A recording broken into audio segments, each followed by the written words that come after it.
있습니다.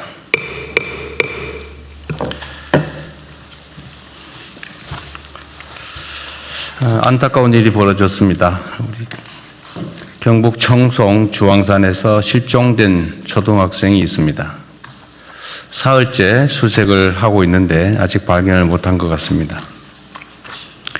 1분 1초가 다급한 상황인 만큼 수색에 필요한 모든 영역을 총동원해 주기 바랍니다.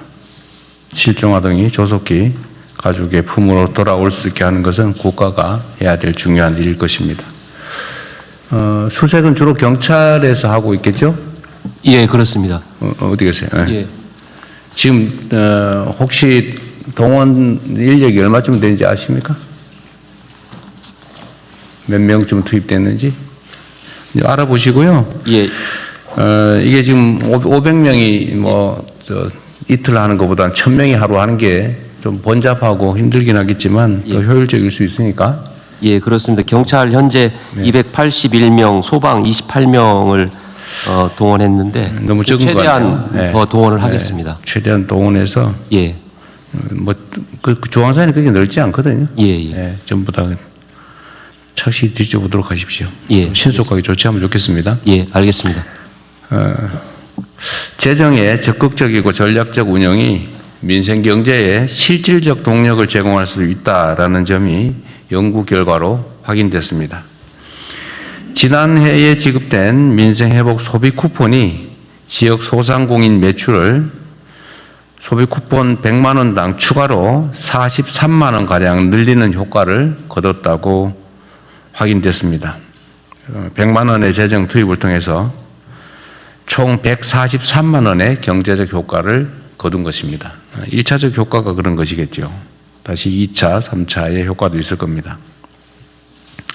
다른 여러 분석에서도 적시에 이루어진 과감한 재정 투입이 내수를 진작하고 경제 전반에 활력을 불어넣는다는 점이 일관되게 입증되고 있습니다. 그런데 이런 객관적 사실에도 불구하고 마치 돌림노래처럼 긴축을 강요하는 목소리가 사회 일각에 존재합니다. 국가 채무를 명분으로 들고는 있는데 사실상 민생 고통을 수수방관하라는 무책임한 목소리입니다.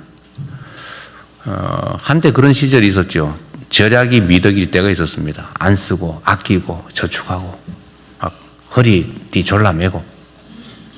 그러니까 지금은 소비가 미덕인 시대입니다. 이 돈이 안 돌아서 문제인 사회가 됐습니다. 이럴 때는 투자를 통해서 경제가 순환하게 하는 게 정부의 역할입니다. 그리고 우리나라의 실질적인 채무, 국가 채무, 그러니까 명목상에 있는 채무 말고 실제로 자산은 얼마가 있냐, 채권은 얼마가 있냐, 또 채무가 예를 들면 100만 원인데 채권이 90만 원 있으면 실제 빚은 10만 원 정도인 거죠. 이렇게 따져보면 실질 채무가 10% 정도다. GDP 대비 10% 정도다라는 국제기관의 발표도 있었습니다. 다른 어느 나라보다도 국가 채무 구조가 우량하다라는 것입니다. 지금은 위기입니다. 이런 위기 시대에는 아끼는 것도 중요한데 오히려 국가의 역량을 키우는데 투자를 할 필요가 있습니다. 적극적 재정을 통해서 내수를 활성화하고 또 경제 성장률과 GDP 자체를 높이면 분모가 커져가지고 국가 부채 비율은 오히려 떨어집니다. 특히 이 과정을 통해서 잠재 성장률과 생산성이 제고되면 세입 기반도 확대되고 또 부채 비율은 장기적으로 낮아져서 경제의 성장판이 더욱 두터워지는 선순환 구조를 실현할 수 있습니다. 국민의 눈을 속이는 포퓰리즘적인 긴축재정론의 함정에 빠져서는 안 됩니다. 아무 때나 막 쓰자는 그런 얘기는 전혀 아니죠. 그렇게 하면 안 되겠습니다. 경제가 정상화되고 활성화되고 있는데 자꾸 빚내서 쓸 일은 아니겠죠. 그러나 지금은 투자를 통해서 잠재력을 키울 수 있는 시기입니다. 특히 위기 시기이기 때문에 지금 투자하면 나중에 더 큰 보상으로 돌아온다라는 게 기본적 원리 아니겠습니까? 정부는 적극적인 재정 정책을 통해서 국민 경제 대도약의 발판을 닦는 데 역량을 집중해야 되겠습니다. 이런 기조를 바탕으로 하반기 경제 성장 전략 수립과 내년도 예산 편성에 임해주기를 당부드립니다. 중동 전쟁이 11주 차에 접어들면서 석유류 가격을 중심으로 일부 물가가 불안한 모습을 보이고 있습니다. 공공기관 이부제 또 민간의 자율적 오부제 등으로 불편을 겪는 국민께서도 많이 계실 겁니다. 그럼에도 정부의 위기 극복 노력에 국민들께서 힘을 모아주신 덕분에 우리 경제는 이런 대외 위기 속에서도 아주 견조한 모습을 보여주고 있습니다. 수출은 폭발적 증가세를 기록하고 있습니다. 자본시장 역시 역사적인 성장세를 시현하고 있습니다. IMF 외환 위기와 코로나 국난을 이겨낸 우리 대한국민들의 강인한 재력이 다시 발휘되고 있는 것입니다. 아직 전쟁의 출구가 보이지 않고 전쟁 이후에도 위기는 계속될 것입니다. 정부는 국민 경제에 대한 충격 완화와 함께 전쟁 이후 산업경제 질서 재편에 선제적으로 대응하겠습니다. 민생안전 방안도 다각도로 추진할 것입니다. 지금까지처럼 정부를 믿고 위기 극복 방안에 적극 참여해 주시기를 부탁드립니다. 우리 국민들의 삶의 실질적 개선이 국가의 책임입니다. 실생활에 켜켜이 쌓인 비정상을 정상화하는 데서 민생 안정은 시작됩니다. 부정한 결탁과 짬짬이 반칙으로 타인에게 피해를 주면서 이익을 본다든지 또는 사익을 편취하는 이런 모든 민생의 손톱 및 가시 같은 것들을 남김없이 뽑아내야 됩니다. 그래야 사회 신뢰가 높아지고 국민 통합과 안정적 성장을 위한 기반이 조성됩니다. 이전에 구체적 사례로 몇 가지 지적한 게 있었죠. 교복폭리라든지 또 계곡 불법 시설 정비 문제나 또는 비서실장께서 관심 갖고 있는 휴게소 카르텔 문제, 또 부동산 짬짬이 같은 그간 지적된 일상 속의 비정상의 정상화에 더욱 속도를 내주시기 바랍니다. 그리고 덧붙여서 몇 가지만 제가 말씀을 좀 드리도록 하겠습니다. 이 금융 분야, 실물 분야의 여러 문제들도 우리가 시정해 가고 있는데, 이 금융 분야의 문제점들을 우리가 계속 발굴하고 시정하고 있는데, 여전히 개선되지 못한 게 있는 것 같아요. 오늘 제가 어디 언론 보도해 보니까 민간 배드뱅크 상록수라고 한 게 있나 봅니다. 근데 거기서는 카드 사태 때 발생된 부실채권 정비를 한다고 그때 당시에 이제 연체 채무자들, 연체된 가입자들 채권을 이렇게 모아가지고 관리하는 곳이 있나 본데 그게 아직도 그걸 아주 열심히 추심을 하고 있나 봅니다. 카드 사태 때 카드 회사 금융기관들이 다 정부 세금으로 도움받지 않았나요? 근데 그 원인이 됐던 우리 국민들의 연체채권을 악착같이 참 열심히 지금도 추심하고 연간 수십조 원씩의 영업이익을 내면서도 그 몇십억, 몇백억 이렇게 몇백억도 아니고 백몇십억 이렇게 배당을 받고 있나 보던데 그거 금융위원회 소관인가요? 네. 그거 파악하고 있었어요? 네. 좀 이따 한번 얘기 한번 해주세요. 네. 그 대책이 뭔지 네. 파악하고 있다니까 다행인데 혹시 모르고 있나 싶어가지고 내가 한번 오늘 국무회의 방에 올려봤었습니다. 어쨌든 대안을 한번 들어보기로 하고요. 그리고 또 덧붙여서 이게 이런 기사도 있던데 50만 원 대출해주고 9일 만에 80만 원 상품권으로 받더라. 이건 명백하게 이자 제한법 위반이죠. 우리 법무장관이 맞죠? 이게 돈으로 안 갚고 물건으로 또는 대체 상품으로 갚는다고 대부업법 적용이 안 되는 게 아니죠. 네, 그렇습니다. 네. 이거 무효인데다가 처벌될 사안이죠, 이거. 네. 원금 안 갚아도 되죠. 네, 지금 뭐 법률 이렇게 바뀌었습니다. 지금 이제 연간으로 따져서 수수료 뭐 명목을 불문하고 여하튼 실제 빌린 돈의 연간 60% 이상을 붙여서 뭔가를 받는다고 하면 원금도 안 갚아도 된다는 거죠. 그런 계약은. 네, 법률 개정으로 안 갚아도 됩니다. 근데 아직도 이런 짓을 하는 악덕 사채업자들이 있나 봐요. 이거 처벌 조항도 있는 것 같은데 우리 경찰에서든 이런 것도 좀 단속 열심히 좀 해주세요.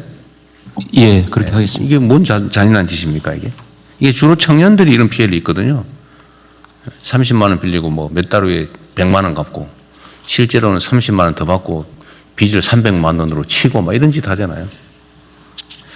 하여튼 철저하게 단속 좀 해주시기 바랍니다. 예, 알겠습니다. 네. 언론에 기자들 눈에 띄는데 왜 수사기관 눈에는 잘 안 띌까라는 의문을 국민들이 갖지 않게 하십시오. 예, 네. 예, 철저하게 그러십시오. 하겠습니다. 그리고 저기 행안부 계곡 정비 열심히 하고 계시죠? 네. 네, 오늘 저 보고서에 보니까 4월 30일 기준으로 발각된 불법 시설 뭐 부당 용도 변경 사례가 72,650건입니다. 네, 72,640인가 그렇습니다. 그것도 아직 다 끝나질 않았어요. 안 끝났고. 예, 더 마저 지금은 70만 건 정도의 그 항공 자료가 네. 아직 남아 있는데요. 내대로 뒤지면 한 10만 건은 넘어가겠죠. 그 정도까지는 안 되고요. 한 10%에서 15% 정도가 불법 시설로 확인이 되고 있습니다. 그래서 다 하고 나면 아마 8만 5천 건. 얼마나 잠깐 딱 100배네요. 처음 초기 첫날 보고했던 거에 예. 실상이 이러니까 잘 챙기도록 하십시오. 이게 정말 정부 수립일에 계속 방치되어 왔던 거잖아요. 그렇습니다. 말이 안 되는 일인데 하여튼 이게 당연한 것처럼 과거에 했던 일이니까 뭐 지금 갑자기 왜 이러냐 이렇게 항의도 할 텐데 오래 계속됐다는 이유로 잘못이 아닌 게 되는 건 아니죠. 네, 그렇습니다. 이런 걸 적폐라고 그러죠. 예, 적폐. 쌓여 있는 오래 쌓인 폐습. 예, 적폐. 국공유지를 사유화하고 있는. 네. 그렇죠. 국민 모두의 것을 독점해가지고 국민에게 피해를 입히고 부당한 이익을 취하고 있죠. 바가지 씌우고. 네. 어쨌든 이번 기회에 깔끔하게 정리를 하기로 하고요. 다만 이 과정에서 지원할 건 좀 지원도 좀 하고. 네, 예산 협조할 때는 제가 전에 그 정리할 때 이렇게 선택 여지를 줬거든요.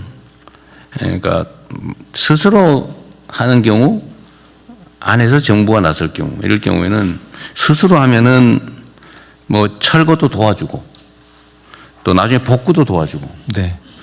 또 재기할 수 있는 금융 지원도 해주고 예를 들면 주변에 편의시설을 갖춰주거나 공공시설을 갖춰주고 주차장이나 뭐 아니면 탐방로 또 계단 뭐 이런 화장실 이런 공공시설도 갖춰주고 네. 다 지원해주고 형사처벌도 안 하고 이렇게 하는데 만약에 버틴다고 하면 강제철거를 당연히 하고 철거 비용도 물리고 네. 형사처벌도 하고 지원도 없고 뭐 금융과 같은 시설 협조도 없다. 둘 중에 좀 선택해서 하게 하면 되게 다 스스로 하더라고요. 네. 어쨌든 그걸 일일이 다 정부 공권력을 동원해 가지고 막 철거하고 할 수 없으니까 스스로 할 수 있게 하고요. 제가 언제 얘기 한번 했는 것 같은데 어느 지역에는 보니까 그 사실 공공이 해야 될 공공시설에 준하는 거를 민간인들이 돈을 내 가지고 만든 게 있더라고요. 예, 그런 게 있어요. 어디 경북 어디에 그런 게 있던데 보니까. 네, 네. 근데 그게 어민들이 무슨 어업 활동을 하기 위해서 필요한 기반 시설인데 예, 예. 그걸 개인이 돈을 내게 해서 했으면은 그걸 공공이 돈을 내고 좀 뭔가 합법화해주고 할 생각을 해야지. 대통령이 시켰다 그러면서 그걸 철거하겠다고 해가 난리가 난 모양이에요. 예. 그 잘못된 접근한 것을 그렇게 하면 안 되죠. 네, 네.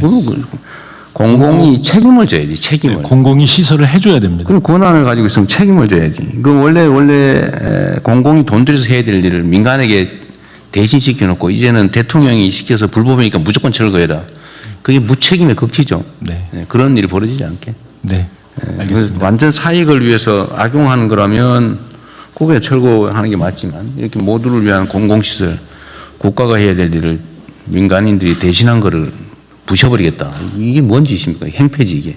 다만 이 개인들이 설치하다 보니까 홍수에 취약한 시설 뭐 그런 건 보완을 해야 되겠죠. 예, 보완해서 근데 하도록. 제가 지적하는 거는 정부가 권한을 행사하면 권한에 상응하는 책임을 져야 된다는 거예요. 근데 이거를 불법이니까 무조건 철거. 그 대통령이 시켰으니까 너네 부셔버리겠다. 이래가지고 지금 내가 보기엔 약간 저항하는 거 아닌가 하는 생각도 좀 들던데. 하여튼 그런 합리적인 기준을 잘 만들어서 처리하도록 하시고요. 네. 그리고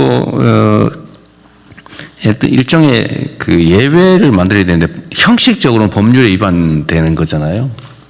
그러니까 그런 경우는 어떻게 조치할 것인지를 일선에 맡겨놓으면 판단을 할 수가 없어요. 자기 책임 문제가 불분명하기 때문에 그래서 이런 거는 정부 차원에서 무슨 위원회 같은 거 하나 만들든지 해서 판단을 해 주세요. 이거는 그냥 놔두세요. 이거는 이렇게 합법화를 해 주세요.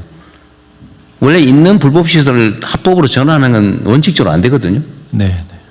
그러나 이런 걸 필요한 경우는 뭐 일부 지원 보조를 하고 소유권을 포기시키고 정부가 취득한 다음에 거기다 일부 보완 시설을 하고 하면 돼요. 포기각서 받고. 네. 네. 어쨌든 그런 방식으로 가능한 방안을 좀 찾아보십시오. 예, 알겠습니다. 여름에 그 행락철 오기 전에 좀 우리 국민들께서 여름을 보내기에 불편하지 않도록 중요도에 따라서 급한 데부터 먼저 하도록 하십시오. 네, 알겠습니다. 네, 이상입니다. 아, 그리고 저 금융위원회는 한번 아까 그 얘기 한번 해보세요. 네. 그 어떻게. 예. 이제 우리 정부 들어서서 말씀하신 대로 이렇게 금융기관이 오랫동안 보유하고 있는 장기 연체 채권 이거 한 번에 정리하기 위해서 저희들이 세도약 기금 지금 만들어서 네. 예, 재기 지원하고 계속해서 매입하고 있거든요.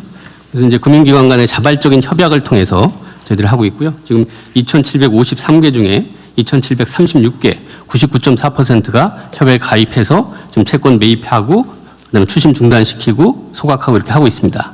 근데 이제 개별 금융기관이 아닌 이런 유동화 전문 회사라는 금융기관들이 출자해서 만든 이 회사가 있는데 여기 말씀하신 대로 카드 대란 사태 때 그때 만든 거였는데 저희들이 인지를 하고 계속해서 여기도 들어와라.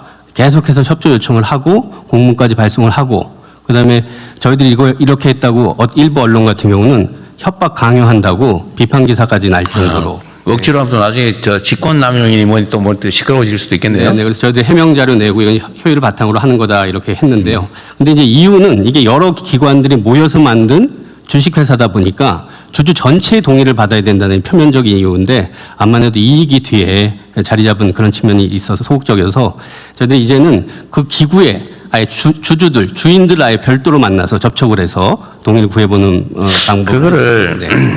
그러니까 억지로 할 수는 없죠. 그 뭐 개인 일종의 사유 재산인데 억지로 할 수는 없는데 그게 예를 들면 그 금융이 원래 좀 잔인하긴 하죠. 뭐 돈놀이하는 본질이 돈놀이니까 그죠. 그 잔인하긴 한데 그래도 이 정도가 있죠. 정도가 그 기업들이 요즘 도덕 경영, 윤리 경영 한다고 뭐 ESG니 뭐 이런 걸 사실은 펀드들이 투자에 참고하기까지 하지 않습니까? 그러니까 이거 뭐 억지로 할 수는 없지만 필요하면 이건 결국 법이란 국민적 합의인데 그 카드 사태가 지금 몇 년이에요? 한 20, 30년 지나지 않았나? 네, 2002년, 2003년입니다. 20몇 년 지났어요? 근데 그때 당시 아까 말씀드렸지만 그 카드 회사든 무슨 뭐 이 회사들은 다 정부의 돈 지원 다 받았잖아요. 여러 가지 뭐 지원들 네, 받았죠. 지원 받았잖아요. 근데 그때 그 원인이 된 카드 이용자들 중에 연체된 사람들은 지금까지 지금 20년이 넘도록 이자가 안 들어가지고 뭐 몇천만 원이 몇 억이 됐다고 그러더라고요. 그 사람 어떻게 살아라는 거예요? 그게 법률적으로 예를 들면 법률이나 국민적 합의인데 이게 국민 정서로 그거 뭐 죽을 때까지 막 10배, 20배 늘어나서 막 끝때까지 다 정말 집안에 콩나물 한 개 팔아서라도 다 갚아야 된다. 끝까지. 이게 국민적 도덕 감정이 맞냐. 필요하면 입법을 해서라도 좀 해결 방안을 찾아보십시오. 법이라는 게 국민적 합의 아닙니까? 그리고 특히 이거는 이 사채업자도 아니고 금융기관들은 정부의 발권력을 사실 이용해서 영업하는 측면도 있고 면허나 인가제도를 통해서 다른 사람들이 영업 못하게 제한해가지고 혜택을 보는 측면이 있잖아요. 그러면 공적 규제나 공적 부담도 해야지. 혜택은 누리면서 부담은 아예 끝까지 하나도 안 하겠다. 이런 태도 옳지 않은 것 같아요. 억지로는 못하겠지만 필요한 뭔가 가능한 대안이 있는지 한번 검토해 보십시오. 네네. 이거 억지로 시키면 또 뭐 나중에 시끄러울 것 같아요. 그래서 그렇게 하지 말고. 말씀하신 주제 말씀 일부 지금 기관들 중에 하나는 자기들이 먼저 자기들이 그걸 매각하겠다.